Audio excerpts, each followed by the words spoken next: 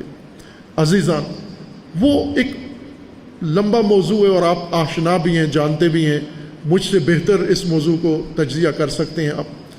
اہم بات یہ ہے کہ ہمارے لیے کیا فرصت ہے، آج ہمارے لیے کیا موقع پیش آیا ہے، فرصت کیا پیش آئی ہے. خصوصاً رہبر شہید رضوان اللہ تعالیٰ علیہ کی شہادت نے جو دنیا میں اثر دکھایا ہے، جو دنیا کے ضمیر کو جھنجھوڑا ہے، جو دنیا کے دلوں سے غبار اتارا ہے، زنگ اتارا ہے، اور دنیا کی آنکھوں سے پٹیاں اتاری ہیں، یہ اثر آپ ساری دنیا میں دیکھ رہے ہیں. ساری دنیا کا، مسلمانوں کو، غیر مسلمانوں کو، سب کو رہبر نے وہ کام کر دکھایا ہے جو 1000 مبلغ بھی مل کر نہیں کر سکتے تھے. اللہ تعالیٰ نے قرآن کریم میں ایک آیت کریمہ میں فرمایا ہے رسول اللہ کو کہ لو انفقت ما فی الارض، اے نبی، جمیع ما فی الارض، اے نبی یہ دنیا میں جو کچھ ہے، دولت، ثروت، یہ ساری آپ اگر خرچ کرتے تو بھی ما الفت بین قلوبہم، ان کے دلوں میں الفت آپ پیدا نہیں کر سکتے تھے پیسہ خرچ کر کے. ولیکن الفاؤ، لیکن اللہ نے ان کے دلوں میں الفت پیدا کی ہے. اللہ ہے دلوں میں الفت پیدا کرنے والا. رہبر شہید نے جو بیداری قائم کی ہے، جو شعور دیا ہے انسانیت کو، یہ 1000 مبلغ مل کر بھی یہ کام نہیں کر سکتے تھے، 1000 مجتہد مل کر بھی یہ کام نہیں کر سکتے تھے.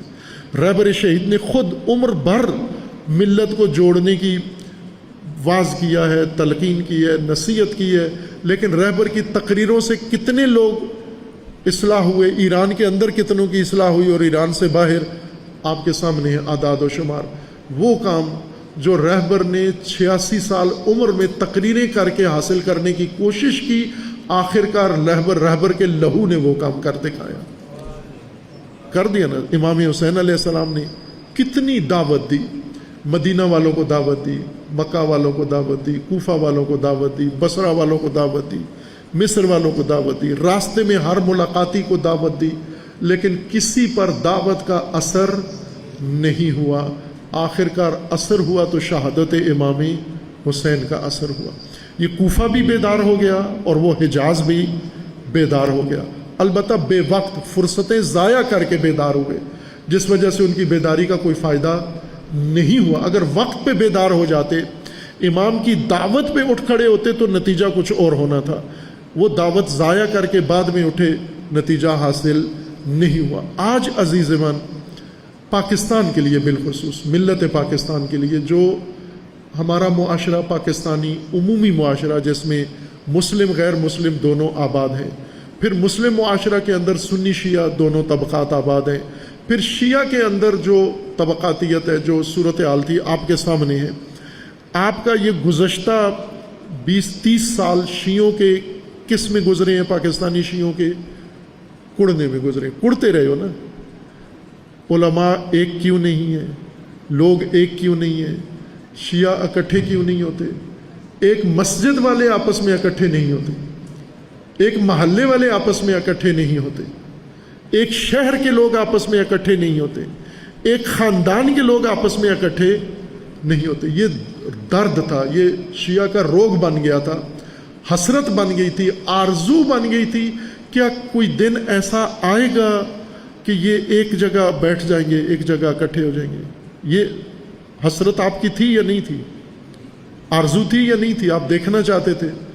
خوب، اس کے لیے بعض آپ میں سے مخلصین کوششیں بھی کرتے تھے، بعض علماء کوششیں بھی کرتے تھے، لیکن جتنی کوششیں کرتے تھے اتنی ہی دوریاں بڑھتی جاتی تھیں. لیکن آخرکار ایک شب میں یہ کام ہو گیا، ایک شب میں یہ کام ہو گیا. جو ہی خبر ملی پاکستان کے شیعہ کو، پاکستان کے مسلمان کو، پاکستانی کو، جو بھی پاکستانی جس شکل میں ہو، کہ سفاک ترین انسانوں نے، اشقل اشقیاء نے، ٹرمپ نے اور نیتن یہو نے زمین کے پاکیزہ ترین شخصیت کو شہید کر دیا ہے، پھر دل کی کیا کیفیت تھی اس دن؟ اس دن تو دل قابو میں نہیں تھا، اس دن تو وہ سارے خدشات ختم ہو گئے۔ اس سے پہلے تک جو لوگ سوچتے تھے وہ بالکل بدل گئے، ایک رات میں یہ سارا انقلاب آ گیا۔ یہ جو دل بدل گئے یہ اللہ نے بدل دیے ہیں، دل اس سانحہ سے بدل دیے ہیں دل۔ یہ فرصت ہے، یہ موقع ہے، تشیع کے لیے موقع ہے، تسنن کے لیے موقع ہے، پاکستانی ملت کے لیے موقع ہے، فرصت ہے، اپرچونٹی ہے یہ۔ اور ایسا پھر صدیوں میں بھی آپ توقع نہیں کر سکتے، صدیوں بعد بھی ایسا نہیں ہو سکتا۔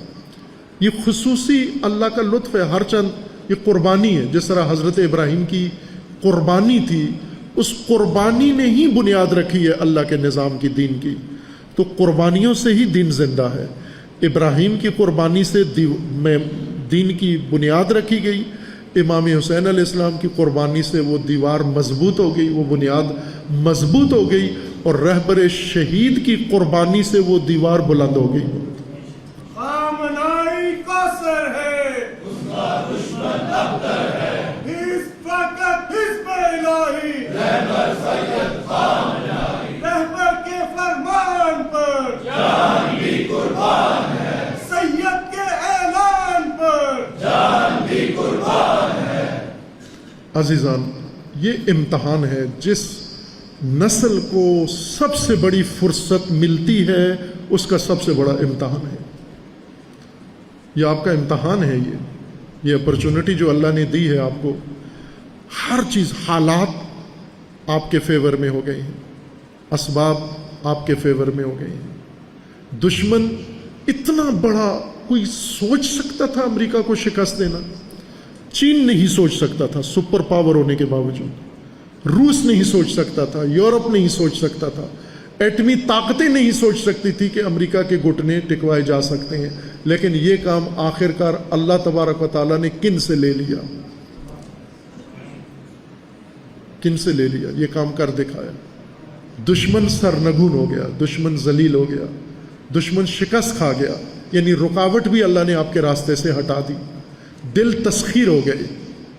یہی عرب جو کیا انہوں نے بدتمیزی مچائی ہوئی تھی، انہوں نے کیا اودم مچایا ہوا تھا، آج دیکھیں ان کی حالت کیا ہو گئی ہے۔ یہ امریکی اڈے بنا کے سمجھ رہے تھے کہ ہم دنیا کے مضبوط ترین مملکت ہیں، اسٹیٹ ہیں، لیکن ان کو بتا دیا گیا کہ تم مکڑی کے جالے سے بھی زیادہ کمزور ہو۔ تم ایک ایسا ملک جو 37 سال سے پابندیوں میں جکڑا ہوا ہے، اس نے 47 سالوں سے پابندیوں میں جکڑا ہوا ہے، اس نے سپر طاقت کو شکست دے دی، اسرائیل جیسے خونخوار کو شکست دے دی، ان کے اتحادیوں کو رسوا کر دیا۔ یہ کس چیز کا نتیجہ ہے کہ فرصتیں ضائع نہیں کی۔ اور جب دیکھا رہبر بہت بڑے فرصت شناس تھے، بہت عظیم فرصت شناس، فوق العادہ ہے۔ ہم نے ایک سلسلہ شروع کیا تھا رہبر شناسی کا، وہ بیچ میں اس پروگرام اور ان مسائل کی وجہ سے متوقف ہو گیا، اللہ توفیق دے اس کی تکمیل کریں گے، کہ یہ غیر معمولی نعمت تھی جو اللہ تبارک و تعالیٰ نے ہمیں رہبر شہید کی صورت میں عطا کی ہے۔ اس ہستی نے کیا کیا دنیا کے لیے، انسانیت کے لیے، مسلمانوں کے لیے، تشیع کے لیے، ایران کے لیے، وہ پوری امت مل کر بھی نہیں کر سکی۔ 58 اسلامی ملک مل کر بھی اس کا ایک عشر عشیر بھی نہیں کر سکے جو ایک فرد واحد نے کیا یہاں پر۔ یہ اللہ کی توفیق تھی، فرصت شناس تھے، فرصتیں ضائع نہیں کرتے تھے۔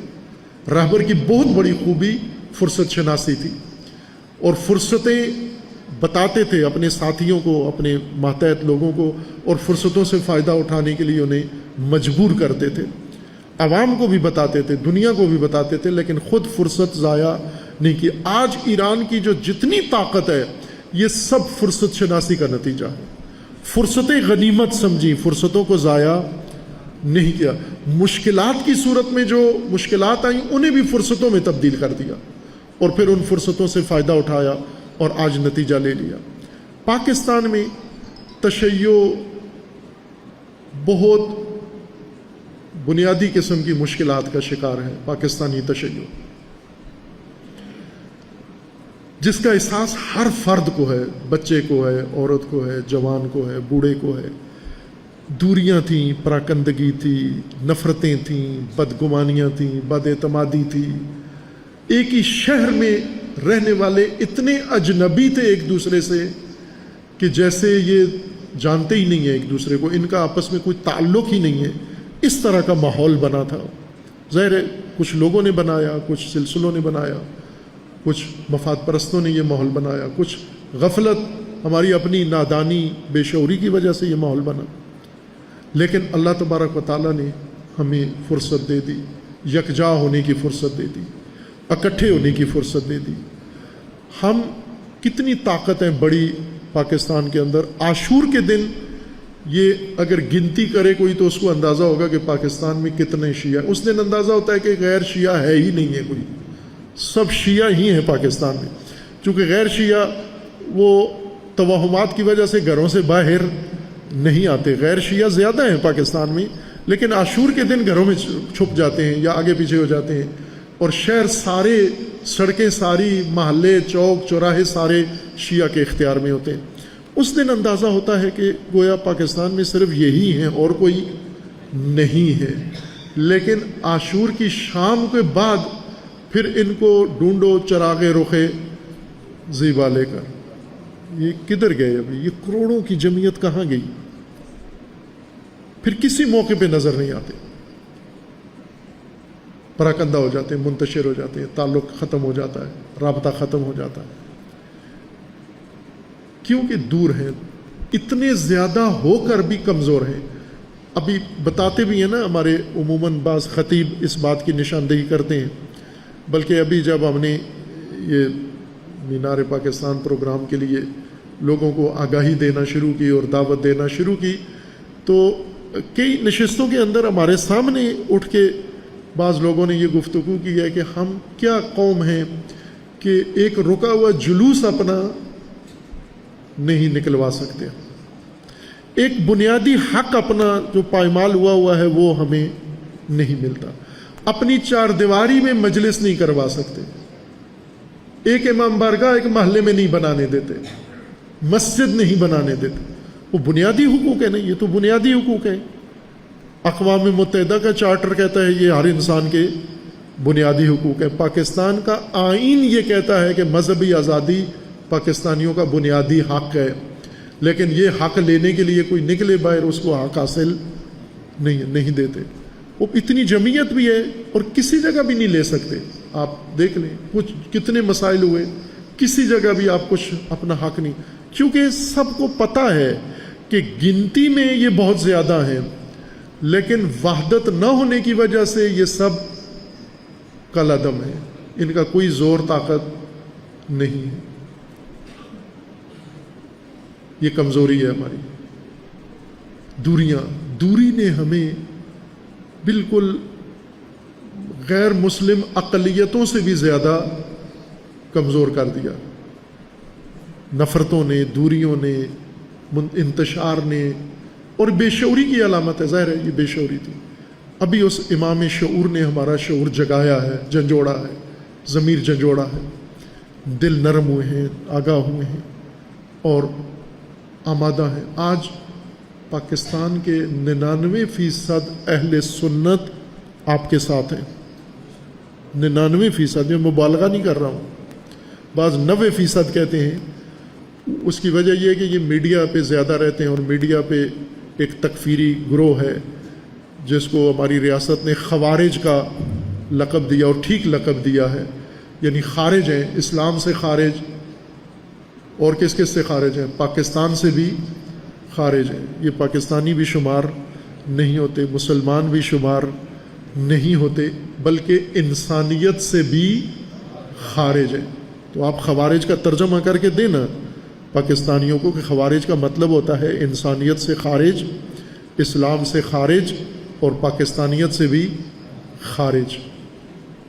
اور اس کے بدلے میں جو کربلا کا راستہ ہے، جو ائمہ کا راستہ، اہل البیت کا راستہ ہے، قرآن کا راستہ ہے، یہ انسانیت کا راستہ ہے، یہ اسلام کا ابراہیمی راستہ ہے، یہ رسول اللہ کا راستہ ہے، یہ وحدت کا راستہ ہے، یہ محبت کا راستہ ہے، اور یہ اپنے وطن سے محبت کا راستہ ہے۔ چونکہ پاکستان میں تشیع کا کیا کردار تھا سارے جانتے ہیں، پاکستان کی بانیوں میں تشیع ہیں، شیعہ ہیں سارے۔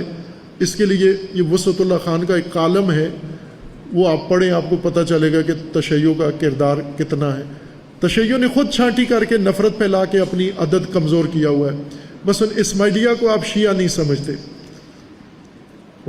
جبکہ مسلم لیگ کا بانی کون ہے؟ آغا خان۔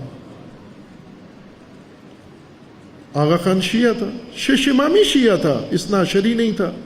وہ ابھی اثنا عشری بھی ایک شیعہ تو نہیں ہے، کئی شیعہ ہیں، اثنا عشریوں کی بھی کئی سوچیں ہیں، کئی شکلیں ہیں، کئی رجحانات ہیں ان کے، لیکن یہ سارے شیعہ ہی کہلاتے ہیں نہیں۔ وہ بھی اسی طرح وہ بھی شیعہ، وہ لکھتے بھی ہیں، میں ان کے جماعت میں گیا ہوں، انہوں نے اپنا کنسٹیٹیوشن بتایا ہے، ان کا نام کیا ہے کہ امامیہ، شش امامی تو ہم کہتے ہیں نا انہیں، وہ تو اپنے آپ کو شش امامی نہیں کہتے، وہ فل امامیہ اپنے آپ کو کہتے ہیں کہ پورا فل کمپلیٹ امامیہ ہیں وہ۔ چونکہ 6 امامے ہمارے ساتھ شریک ہیں تو ہم انہیں شش امامی کہتے ہیں، لیکن ان کا امامت کا سلسلہ تسلسل سے جاری ہے، اور اس میں کوئی وقفہ یا اس میں گیپ نہیں آتا ہے۔ انہوں نے اپنا نام بھی یہی رکھا ہوا ہے کہ اسماعیلی جماعت شیعہ امامیہ، شیعہ بھی لکھا ہوا ہے اور امامیہ بھی لکھا ہوا ہے۔ اب یہ شیعہ امامیہ ہیں، مسلم لیگ جس نے پاکستان بنایا ہے اس کے بانی آغا خان ہے، اس کے پہلے صدر آغا خان ہے، اور جنہوں نے پیسہ لگایا ہے وہ شیعہ ہیں، اور جنہوں نے ابھی یہ انہوں نے انکشاف کیا ہے کہ یہ گوادر بندرگاہ آغا خان نے خرید کے دی ہے، عمان سے پیسے آغا خان نے دیے ہیں اور یہ خرید کے پاکستان کے نام کی ہے۔ تو اب آپ گوادر پہ قبضہ کر لو اور شیعہ کو گھسنے نہ دو، شیعہ کو زیارت پہ نہ جانے دو، شیعہ بارڈر کراس نہیں کر سکتا، جنہوں نے خرید کے دی ہے تمہیں، جنہوں نے تمہیں یہ نعمت دلوائی ہے، ان کے اوپر کیسے پابندی؟ تو دستبردار نہ ہو اپنے ملک سے۔ شیعہ کو اگر کوئی بھی پاکستان سے دستبردار ہونے کا کہے تو اپنی میراث سے دستبردار نہیں ہو۔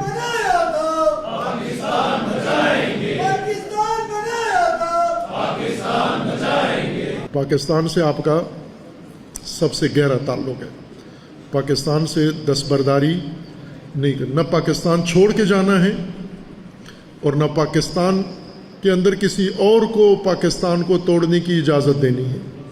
یہ آپ کا ملک ہے، آپ کا وطن ہے، سب کا ہے، کیوں نہیں کہ شیعہ نے اگر بنایا ہے تو سنی کو اختیار نہیں ہے، نا، سب کا ہے، مسلم ہو، غیر مسلم ہو، شیعہ ہو، سنی۔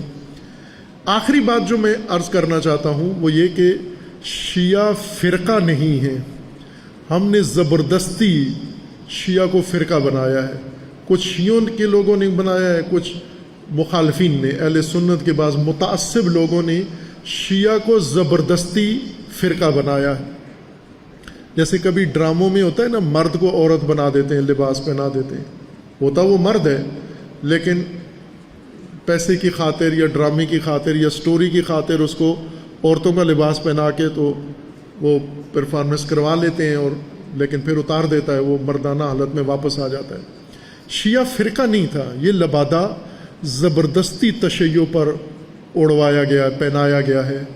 شیعہ جو اصل چہرہ روپ بن کر سامنے آیا ہے، اب آپ یہ بتائیں، شیعہ اگر فرقہ ہوتا تو فرقے کی جنگ مسلمان فرقے سے ہوتی ہے۔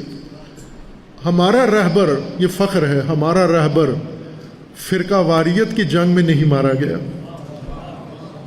سنی کے ہاتھوں نہیں مارا گیا، سنی کے مقابلے میں جنگ نہیں کی، کوئی جنگ نہیں کی۔ جنگ کی ہے جب سنیوں نے اگر مخالفت بھی کی ہے، عربوں نے مخالفت بھی کی ہے، تو انہیں پیغام دیا ہے کہ اسرائیل اور امریکہ کے ہوتے ہوئے تشیع کا کوئی اور دشمن نہیں ہے، خصوصاً کوئی مسلمان شیعہ کا دشمن نہیں ہے۔ اگر شیعہ کے ساتھ نادانی کر کے دشمنی کرے گا بھی تو جس طرح حابیل نے قابیل کو کہا تھا، قابیل نے کہا تھا میں تجھے قتل کر دوں گا، تو اس نے کہا کہ جب تیرا ہاتھ میری طرف بڑھے گا قتل کے لیے تو میں اپنا ہاتھ تیرے قتل کی طرف نہیں بڑھاؤں گا چونکہ تو میرا بھائی ہے. اور آخرکار حابیل قابیل کے ہاتھوں قتل ہو گیا، لیکن حابیل نے چوٹ تک نہیں لگائی، خراش تک نہیں لگائی قابیل کو، کیونکہ بھائی تھا. لیکن قابیل نے مار دیا اس کو. آج رہبر تشیع نے بتا دیا ہے کہ مسلمانوں کا دشمن، شیعہ کا دشمن، پاکستان کا دشمن، ہر انسان کا دشمن اس وقت صہیونیت ہے، نیتن یاہو ہے، اور یہ سفاک ملک اور سفاک جمعیت ہے، اور ٹرمپ ہے اور اس کے اتحادی. یہ دشمن ہے ہمارے، نہ کہ مذہبی کوئی دشمنی ہے. یہ اصل تشیع ہے. تشیع آج فرقہ بن کر نہیں ابھرا بلکہ امت اسلامیہ کا مدافع بن کر ابھرا ہے، امت اسلامیہ کا پرچمدار و علمدار بن کر ابھرا ہے. اور یہی تھا کربلا میں جو علم اٹھا، وہ علم فرقہ واریت کا نہیں تھا، وہ علم دفاع اسلام کا تھا، وہ علم عزت مسلمین کا تھا. چونکہ عزت مسلمین یزید کے ہاتھوں پائمال ہو رہی تھی، اس علم نے یہ عزت بچائی ہے. اور جس کے ہاتھ میں وہ علم ہوگا وہ مسلمانوں کے ساتھ نہیں لڑے گا، اس کا دشمن وہی ہے جو خدا کا دشمن ہے. یہ وہ شعور ہے، بصیرت ہے جو ہمارے رہبر نے ہمیں دی، تشیع کی پہچان کروائی. اور آج وہی پہچان آپ نے اپنانی ہے، وہی شناخت آپ نے اپنانی ہے، وہی شناخت اپنی دنیا کو بتانی ہے آپ نے انشاءاللہ. عزیزان، جب اتنی بڑی قربانی سے ہمیں ایک فرصت ملی ہے، اس فرصت کو تو ضائع نہیں کرنا، چونکہ فرصتیں ضائع کرنے والے روایت میں پچھتاتے ہیں، اور روایت میں ہے کہ اللہ کی بارگاہ میں فرصتیں ضائع کرنے والے مجرمین میں شمار ہوتے ہیں، مومنین میں شمار نہیں ہوتے. مومن وہ ہے جو فرصت ضائع نہیں کرتا. اب جب کہ ہمیں وحدت کی فرصت میسر آئی ہے، شعور کی فرصت میسر آئی ہے، اتحاد کی فرصت میسر آئی ہے، اور اپنے آپ کو اسلام کے ساتھ، اپنے آپ کو امت کے ساتھ جوڑنے کی فرصت میسر آئی ہے، اور یہ فرصت بار بار نہیں آنی، اس کو ضائع نہیں کرنا. جیسا صادق صاحب نے، مولانا صاحب نے فرمایا ہے آپ کے سامنے کہ لاہور میزبان ہے، اور لاہور پہلی دفعہ میزبان نہیں، پہلے بھی بارہا لاہور نے میزبانی کی ہے اور حق ادا کیا ہے. مجھے اسی ایک نشست میں ان عزیزوں نے بتایا کہ پچھلا ایک پروگرام جو لاہور میں ہوا تھا اور اس کی میزبانی لاہوریوں نے کی تھی، تو انہوں نے کہا کہ فنڈز اتنے جمع ہوئے تھے کہ ہمارے پاس ان کے اپنے بقول کے 85 لاکھ روپیہ فنڈ بچ گیا تھا. اور انہوں نے کہا کہ لاہور سے باہر ہم نے کسی سے فنڈ نہیں لیا. تو اس کا مطلب ہے یہ جذبہ لاہور کے اندر موجود ہے. اس وقت ایک تنظیم کا تھا ذرا وہ پروگرام آخری جو تشیع کا ہوا، لیکن باقی جماعتوں کا تو روز ہی ہوتا رہتا ہے، ہر سال ہوتا ہے. آخری پروگرام مینار پاکستان میں جماعت اسلامی کا بھرپور پروگرام ہوا، اور ان سے پہلے منہاج اور ان سے پہلے دیگر تنظیموں نے باری باری کیا. خوب ظاہر ہے کہ مینار پاکستان منتظر ہے کہ سب آ کے یادگار پاکستان پہ حاضری دے رہے ہیں، حسینی کب آئیں گے. دیکھتے دیکھتے مینار خستہ ہو گیا ہے، حضرت یعقوب کی طرح اس کی آنکھیں سفید ہو گئی ہیں، حسینیوں کی انتظار میں بیٹھا ہوا ہے. اور ظاہر ہے کہ لاہوری میزبان ہیں اور میزبانی کرنی ہے، اور ہر حوالے سے کرنی ہے انشاءاللہ. ایک کام جو آپ نے ابھی، مجھے خوشی ہوئی، انہوں نے اعلان کیا بھائی صاحب نے، تقی بھائی نے، کہ بھرپور تیاری اس مرکز نے الحمدللہ کر لی ہے. آفرین، شاباش. اور باقی مراکز بھی اسی طرح کریں، لیکن اپنے محلے سے اور اپنی اس جمعیت کو لے کے جانا یہ نہیں، پورا لاہور آپ کے ذمے ہے. لاہور کی میزبانی یہ ہے کہ یہ سارے میزبان پروگرام میں حاضر ہوں، ہر فرد لاہور کا حاضر ہو، کوئی گھر میں نہ بیٹھے. بچے ہیں، خواتین ہیں، بوڑھے ہیں، جوان ہیں، اس لیے وقت اس کا رکھا ہے گرمی میں تاکہ حاضر ہو سکیں. اور ٹائم بھی مناسب ہے، وہاں موسم بھی رات کا ہے، سازگار ہوگا. انشاءاللہ سب حاضر ہوں. جو انتظامات ہیں وہ سارے لاہور والے اپنے ذمے لیں. صرف اپنے محلے کے کافی نہیں ہے، تمام پروگرام کے انتظامات بانٹ لیں آپس میں سارے اہلیان لاہور. وسائل جتنے اس پروگرام کے لیے چاہیے وہ سارے وسائل انشاءاللہ اہلیان لاہور اللہ نے ان کو توفیق دی ہوئی ہے، اور اگر چاہیں تو 2-3 آدمی مل کے یہ سارا بوجھ اٹھا سکتے ہیں، لیکن ہم نے کہا ہے کہ سارے اٹھائیں۔ اگر 2-3 آدمی مل کے، اور ہو سکتا ہے اور ایسا ممکن ہے ہو بھی جائے، ابھی تک مجھے علم نہیں ہے، نیت اللہ کے علم میں ہے لوگوں کی نیت، بہت سارے لوگ منتظر ہوتے ہیں کہ انہیں اللہ خیر کا موقع دے اور وہ اس خیر کے موقع میں آئیں اور اپنا فریضہ ادا کریں۔ لیکن اس کے باوجود بھی میں چاہوں گا کہ سارے ملت اس میں شریک ہو، اور ہم نے ایک سلسلہ اناؤنس کیا تھا کہ 100 روپیہ ہر پاکستانی کم از کم ہر شیعہ اس پروگرام میں ڈالے، غیر شیعہ بھی دے سکتے ہیں، ان سے بھی لیں جا کر۔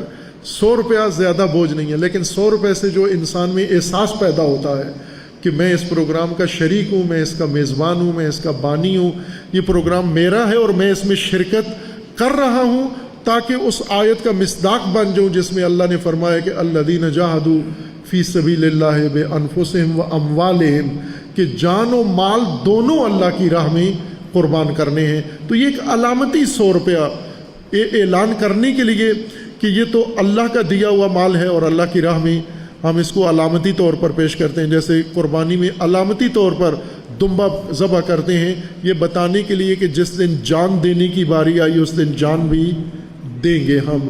100 روپے کا مطلب یہ ہے کہ جس دن سارا مال قربان کرنا پڑا سارا مال بھی قربان کریں گے انشاءاللہ۔ اللہ تعالیٰ نے آپ کو ہمت دینی ہے، خصوصاً اس مرکز سے متعلقہ مومنین کی ہمت عظیم ہے، نظر آ رہی ہے، آنکھوں سے مشاہدہ ہے کہ تھوڑے عرصے کے اندر انہوں نے یہ شاندار مرکز قائم کیا ہے۔ انشاءاللہ اللہ تعالیٰ نے توفیق دینی ہے، وحدت کے بانی آپ بنیں گے، امت سازی کے بانی آپ بنیں گے، اور تشیع کو ایک پلیٹ فارم پہ اکٹھا کرنے کا صحرا آپ کے گردن میں آئے گا انشاءاللہ۔ اور یہ اعزاز اللہ نے بڑا دیا ہے، یہ فرصت عطا کی ہے، اس فرصت سے آپ نے بھرپور فائدہ اٹھانا ہے۔ اللہ تبارک و تعالیٰ کی بارگاہ میں دعا گو ہیں، پروردگارہ یہ نیت خیر جو مومنین پاکستان نے کی ہے، علماء نے کی ہے، تنظیموں نے کی ہے، جو درد مند لوگ ہیں، درد رکھنے والے، انہوں نے کی ہے، پروردگارہ اس نیت خیر کو تکمیل کرنے کی توفیق عطا فرما۔ مومنین کے دل پروردگارہ تو نے نرم کر دی ہیں، رہبر کی شہادت سے مومنین کے دل نرم ہو گئے، گداز ہو گئے ہیں، پروردگارہ ان کے دلوں میں ایک دوسرے کی محبت میں اضافہ فرما۔ پروردگارہ ان مومنین کو ایک وحدت کی لڑی میں پروئے جانے کی توفیق عطا فرما۔ پروردگارہ رہبر کی شہادت سے جو درد پوری ملت کے اندر پیدا ہوا ہے، پروردگارہ اس درد میں اضافہ فرما۔ پروردگارہ اس ملت کے اندر ایسا شعور، ایسا جذبہ، ایسا ولولہ عطا فرما کہ مینار پاکستان پر جب یہ اکٹھے ہو کے اپنے امام عصر کی ظہور کی دعا کریں تو پروردگارہ ان کے منتشر ہونے سے پہلے انہیں خوشخبری سنا دی جائے، وہ ذخیرہ الہی آنے والا ہے، اور انشاءاللہ آنے والا ہے وہ ذخیرہ الہی۔ فقط پاکستان نے اپنے حصے کا اظہار کرنا ہے آمادہ ہو کر انشاءاللہ۔ اللہ تبارک و تعالیٰ کا وعدہ سچا ہے، ہمیں اللہ توفیق دے ہم اپنے فرائض انجام دیں، اللہ نے انشاءاللہ اپنا وعدہ سچا کرنا ہے۔ اللہ تعالیٰ کی بارگاہ میں دعا ہے پروردگارہ ملت ایران کو استقامت عطا فرما۔ پروردگارہ رہبر معظم انقلاب سید مجتبیٰ خامنئی دامہ ظل العالی کی حفاظت فرما، انہیں صحت و سلامتی کے ساتھ طول عمر عطا فرما۔ مجاہدین ایران، مجاہدین لبنان، مجاہدین فلسطین کو کامیابی عطا فرما، ان کو ظلم و ستم سے نجات عطا فرما، ان ظالمین کو ظلم سمیت نیست و نابود فرما۔ امریکہ اور اسرائیل کا خاتمہ فرما، مملکت پاکستان کی حفاظت فرما، اس ملک کو اندرونی بیرونی دشمنوں کے شر سے محفوظ فرما، ملک کے ساتھ خیانت کرنے والوں کو رسوا فرما، ملت پاکستان کو بیداری و شعور عطا فرما، ملت پاکستان کو محبت و وحدت عطا فرما۔ پروردگارہ اپنے ولی حق ولی اللہ العظم اجل اللہ تعالی فرج و شریف کا جلد از جلد ظہور فرما، ہمیں حضرت کے آوان و انصار میں سے ہونے کی توفیق عنایت فرما۔ آپ عزیزان شہداء کی عظمت کے لیے، مجاہدین کی کامیابی کے لیے، اور اپنے اس نیت خیر اور اس اجتماع کی کامیابی کے لیے اور اپنی توفیقات کے لیے بلند آواز سے صلوات پڑھیے محمد و آل محمد۔